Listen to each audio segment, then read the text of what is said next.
자, 우리 마태복음을 보면은요, 예수님이 십자가에 돌아가실 때에 특별한 현상이 일어났다고 소개하고 있어요. 십자가에 돌아가시는 그 시점에 마태복음 27장 50절 여러분 한번 찾아보시겠어요?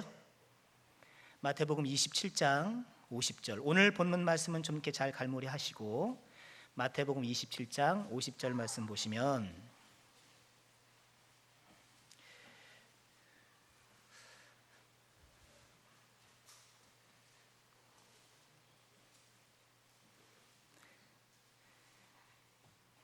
마태복음 27장 50절입니다. 제가 읽어볼게요.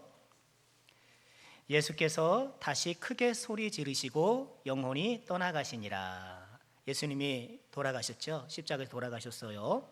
51절 보시죠. 이에 성소 휘장 위로부터 아래까지 찢어져 둘이 되고 땅이 진동하며 바위가 터지고 무덤들이 열리며 자던 성도의 몸이 많이 일어나되 예수의 부활 후에 그들이 무덤에서 나와서 거룩한 성에 들어가 많은 사람에게 보이니라.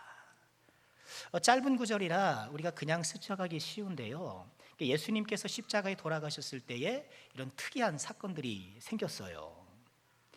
51절 후반절을 먼저 보시면 땅이 진동하며 바위가 터졌다 이렇게 돼. 아마 지진이 일어났던 모양이에요.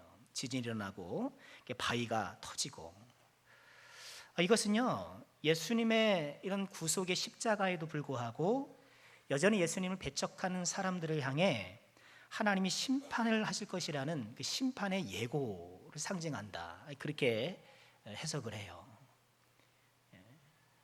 또 무덤이 열리고요, 52절에 보면 자던 성도의 몸이 많이 일어나고 예수님 부활 후에 무덤에서 나와서 이렇게 일어났던 사람들이 있다는 거예요. 예수님의 부활과 더불어서 또 이제 살아났던, 부활했던 사람들이 있었다는 거예요. 이것이 의미하는 바는 뭘까요? 예수님의 십자가의 죽음, 십자가의 속죄로 인해서 우리에게 부활과 영생이 주어졌다, 그것을 상징하고 또는 예고하고 그런 거예요. 그러니 예수님께서 십자가에 돌아가셨을 때에 땅이 진동하고 바위가 터짐을 통해서 또 심판을 예고하고, 또 몇몇 이 죽은 사람이 부활함을 통하여서 부활과 영생을 예고하고, 이런 현상들이 있었어요. 근데 우리가 특별히 좀 주목해야 될 현상이 뭘까요? 그것이 51절 초반절입니다. 그것도 중요하지만, 땅이 진동하고 바위가 터지고 무덤들이 열리는 것도 중요하지만 또 중요한 것이 이 부분인데요. 이에 성소 휘장이 위로부터 아래까지 찢어져서 둘이 되었다. 그렇죠? 여러분 잘 알고 계시죠? 성소에는 성소와 지성소를 나누는 휘장이 있었습니다. 커튼이 있었어요. 이 커튼 안쪽은 지성소가 되어서 1년에 한 차례 대속죄일에 대제사장만 들어가는 것이 허락되었어요. 1년에 딱 한 번 들어가는 거예요.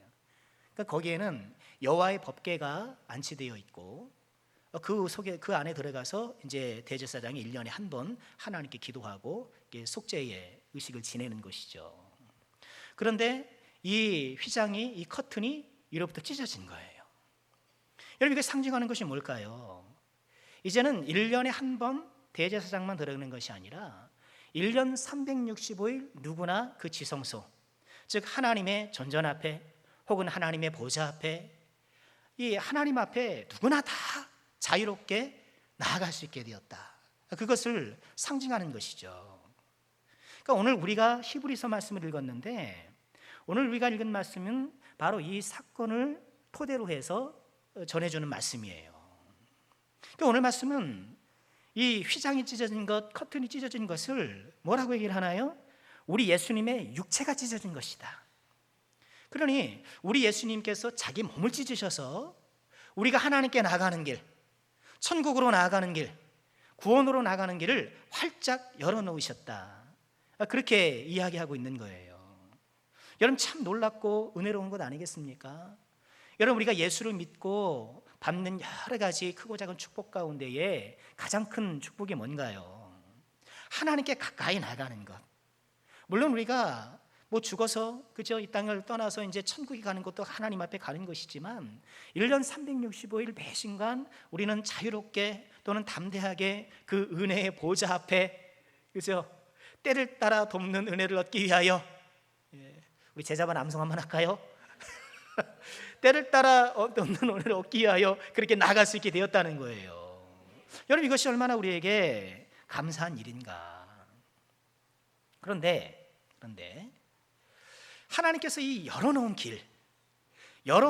길을 걸어가는 방법이 두 가지가 있어요. 오늘 말씀이 그걸 소개해요. 예수님께서 자기 몸을 찢으사 우리에게 열어 펼쳐놓으신 이 길을 우리는 어떻게 가야 하는가? 여러분, 등산을 갈 때는 뭘 신어야 돼요? 뭐 고무신 신어도 갈 수는 있겠지만 그죠? 등산화를 신고 등산복을 입어야 편리하게 가죠. 그죠? 안전하게도 가죠. 학교를 가는 길에는 뭘 입어야 돼요? 교복을 입어야 되죠. 그런 것처럼요, 예수님께서 열어놓으신 길을 걷기 위해서는 뭐가 필요할까요? 22절의 말씀처럼 보실까요? 우리가 마음의 뿌림을 받아 악한 양심으로부터 벗어나고, 이 길은 악한 양심으로부터 벗어나면서 가야 돼요. 예수님께서 열어놓으신 이 길은 우리의 얼룩지고 악에 경도되어 있는 우리의 이런 악한 양심을 계속 회복하면서 가야 돼요. 이 말씀을 또 부연해서 뭐라고 말씀하나 22절 끝에 가보면 참마음부터 읽어볼까요? 함께요. 참마음과 온전한 믿음으로 하나님께 나아가자. 이 길은 참마음으로 온전한 믿음으로 가는 길이에요. 그러니까 이 길을 갈 때는 믿음이 꼭 필요해요. 믿음도 어떤 믿음이요? 온전한 믿음이 꼭 필요해요. 왜 그런가? 이 길이 가끔 이 길이 맞는가? 이 주님께서 열어놓은 길을 가는 거, 이거 진리의 길이라고 하는데 이 길이 뭐 빵빵 뚫린 그런 뭐 고속도로가 아니고요. 길이 협착하고 또 좁고 그래서 찾는 사람이 별로 없고 그런 길이라는 거예요. 그러니 그런 길을 가다 보면 이 길이 맞는 길인가? 그렇게 의심이 들 때가 있다는 거예요. 여러분, 지난 5월에 우리 경로 수양을 갔었잖아요. 경로 수양에 가서 또 참 그 잘못된 인도자를 만나셔서 산길에서 고생하셨잖아요. 저희가 거기 그 청담대에 갔잖아요. 청담대 가서 이제 돌아오는 길에 여러 루트가 있잖아요. 그 노무현 길이라고 있어요. 대통령들이 별장이니까. 저는 이제 올 때 노무현 길로 가십시다. 우리 갔던 길이 거기가 김영삼 길이에요. 김영삼 길을 쭉 가는 게 너무 편안하니까 올 때는 똑같은 길로 가지 말고 제대로 지도를 보니까 뭐 20분, 20분 똑같더라고요. 그러니까 안 가보던 길로 한번 가보십시다요. 그래서 글로 가기로 하신 분은 저를 따라오세요. 그리고 인도를 갔거든요. 아이고, 갔더니만 길이 얼마나 험한지, 가다 보니까 언덕이고 언덕을 넘었다 싶으니 또 계단이 나오고 계단을 넘었다 싶으니 또 계단이 나오고 아주 고생을 했어요. 아이고, 죄송해가지고 우리 권사님들 그냥 뭐 지팡이 짚고 거기 그냥 쫓아다니시라고. 아이고, 막 좀 뭐 아프실까봐 너무 걱정되더라고요. 파스를 좀 다 다스려야 되나 걱정을 했었는데, 여러분, 그 길을 가다 보면 그렇잖아요. 이 길이 이게 가는 게 맞냐? 이 길로 가면 주차장이 나오는 게 맞냐? 그렇죠. 이렇게 계단 치고 올라가는데 이거 계속 물어보시는 거예요. 계속 물어보시는 거예요. 이 길이 맞느냐고. 여러분, 주님께서 우리에게 열어놓으신 이 구원의 길에서 우리가 그런 상황을 만날 수가 있는 거예요. 때로는 힘들거든요. 때로는 길이 거칠거든요. 이 길을 가지 않는 사람들이 너무나도 편안하게, 그죠? 자기 길을 다 가는 거 보면, 온갖 세상의 영화를 다 누리면서 가는 걸 보면 이게 맞냐? 이 좋은 주일 오후에 이곳에 와서 앉아있는 게 과연 맞느냐? 그런 생각이 들 수 있다는 거예요. 여러분, 그럴 때에 이 길에 대한 회의, 이 길에 대한 의심이 우리에게 들 때 뭐가 필요하다는 거예요? 온전한 믿음. 이 길이 생명의 길이라는 거. 여러분, 이렇게 앉아 계시고요, 이렇게 믿음 생활하는 이 길이 진리의 길임을 꼭 믿으시길 바랍니다.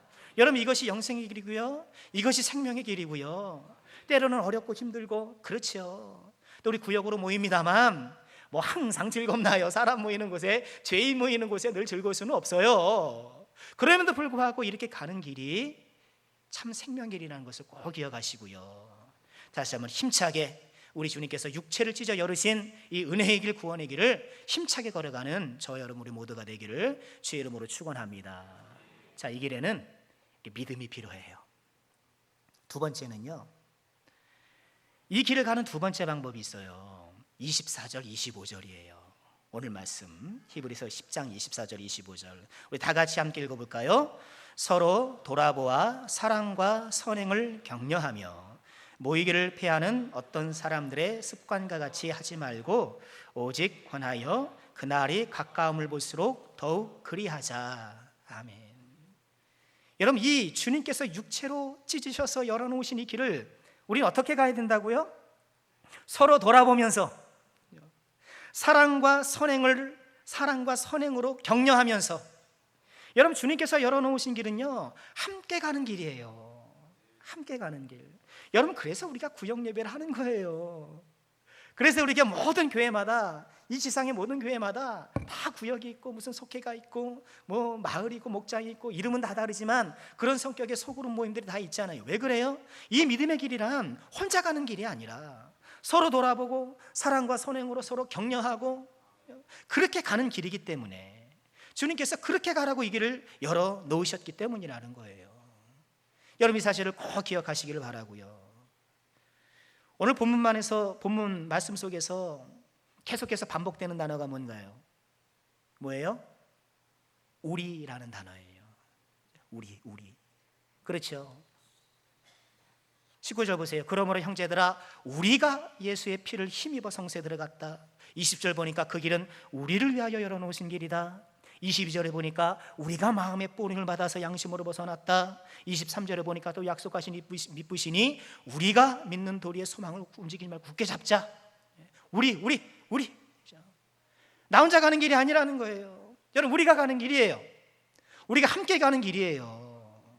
여러분, 이 사실을 꼭 기억하시고요. 마지막 25절에서 어떤 부분을 우리에게 주의하라고 말하나요? 모이기를 패하는 어떤 사람들의 습관과 같이 하지 말고. 여러분, 사랑과 격려하려면 어떻게 해야 돼요? 모여야 돼요. 그렇죠? 사랑해주고 격려해주고 서로 돌보면 어떻게 해야 돼요? 모여야 돼요. 그런데 이 히브리서 말씀이 쓰여질 때부터 모이기를 패하는 어떤 사람들의 습관이 있었던 것 같아요.